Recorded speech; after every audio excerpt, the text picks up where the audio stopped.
پناہ مانگتا ہوں میں اللہ کی شیطان مردود سے۔ اللہ اور اس کے رسول کی جانب سے بیزاری کا اعلان ہے ان مشرکوں کے بارے میں جن سے تم نے عہد و پیمان کیا ہے۔ پس اے مشرکو، تم ملک میں 4 مہینے تک تو چل پھر لو، جان لو کہ تم اللہ کو عاجز کرنے والے نہیں ہو، اور یہ بھی یاد رہے کہ اللہ کافروں کو رسوا کرنے والا ہے۔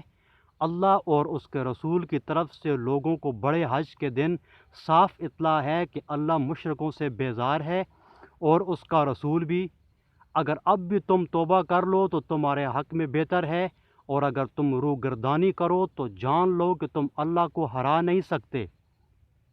اور کافروں کو دکھ کی مار کی خبر پہنچا دیجیے، بجز ان مشرکوں کے جن سے تمہارا معاہدہ ہو چکا ہے، اور انہوں نے تمہارا ذرا سا بھی نقصان نہیں کیا، نہ کسی کی تمہارے خلاف مدد کی ہے، تو تم بھی ان کے معاہدے کی مدت ان کے ساتھ پوری کرو۔ اللہ تعالیٰ پرہیزگاروں کو دوست رکھتا ہے۔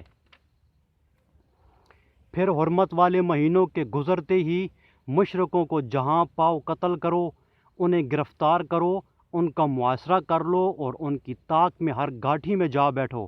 ہاں، اگر وہ توبہ کر لیں اور نماز کے پابند ہو جائیں اور زکوٰۃ ادا کرنے لگیں تو تم ان کی راہیں چھوڑ دو، یقیناً اللہ تعالیٰ بخشنے والا مہربان ہے۔ اگر مشرکوں میں سے کوئی تجھ سے پناہ طلب کرے تو تو اسے پناہ دے دے، یہاں تک کہ وہ کلام اللہ سن لے، پھر اسے اپنی جائے امن تک پہنچا دے، یہ اس لیے کہ یہ لوگ بے علم ہیں۔ مشرکوں کے لیے عہد اللہ اور اس کے رسول کے نزدیک کیسے رہ سکتا ہے، سوائے ان کے جن سے تم نے عہد و پیمان مسجد حرام کے پاس کیا ہے۔ جب تک وہ لوگ تم سے معاہدہ نبھائیں تم بھی ان سے وفاداری کرو، اللہ تعالیٰ متقیوں سے محبت رکھتا ہے۔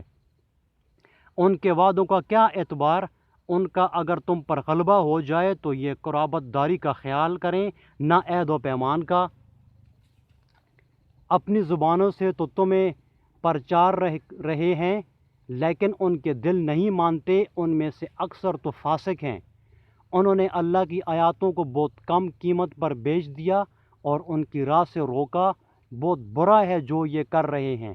یہ تو کسی مسلمان کے حق میں کسی رشتہ داری کا یا عہد کا مطلق لحاظ نہیں کرتے، یہ ہی ہیں حد سے گزرنے والے۔ اب بھی اگر یہ توبہ کر لیں اور نماز کے پابند ہو جائیں اور زکوٰۃ دیتے رہیں تو تمہارے دینی بھائی ہیں۔ ہم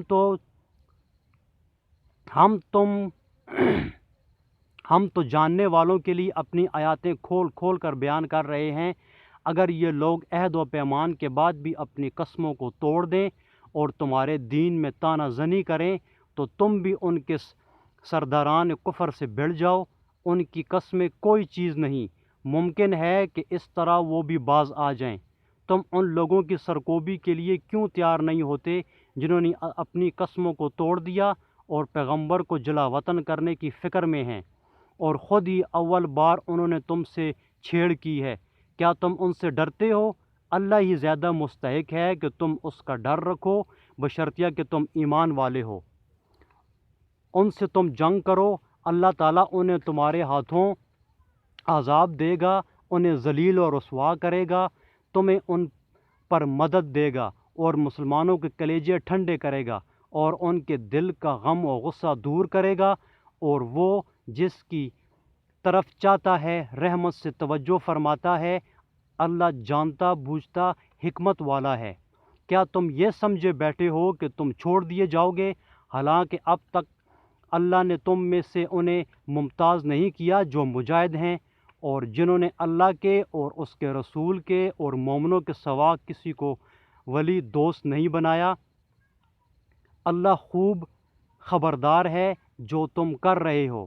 لائق نہیں کہ مشرک اللہ تعالیٰ کی مسجدوں کو آباد کریں، درآں حالان یہ کہ وہ خود اپنے کفر کے آپ ہی گواہ ہیں۔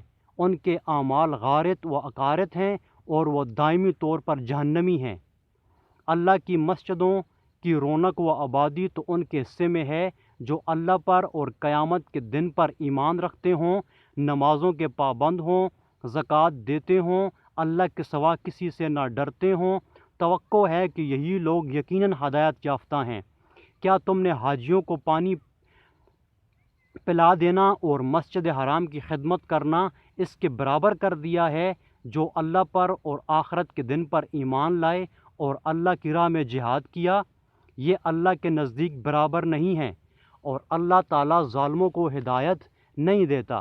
جو لوگ ایمان لائے، ہجرت کی، اللہ کی راہ میں اپنے مال اور اپنی جان سے جہاد کیا، وہ اللہ کے ہاں بہت بڑے مرتبے والے ہیں، اور یہی لوگ مراد پانے والے ہیں۔ انہیں ان کا رب خوشخبری دیتا ہے اپنی رحمت کی اور رضامندی کی اور جنتوں کی۔ ان کے لیے وہاں دائمی نعمت ہے، وہاں یہ ہمیشہ رہنے والے ہیں۔ اللہ کے پاس یقیناً بہت بڑے ثواب ہیں۔ اے ایمان والو، اپنے باپوں کو اور اپنے بھائیوں کو دوست نہ بناؤ اگر وہ کفر کو ایمان سے زیادہ عزیز رکھیں۔ تم میں سے جو بھی ان سے محبت کرے گا وہ پورا گناہگار ظالم ہے۔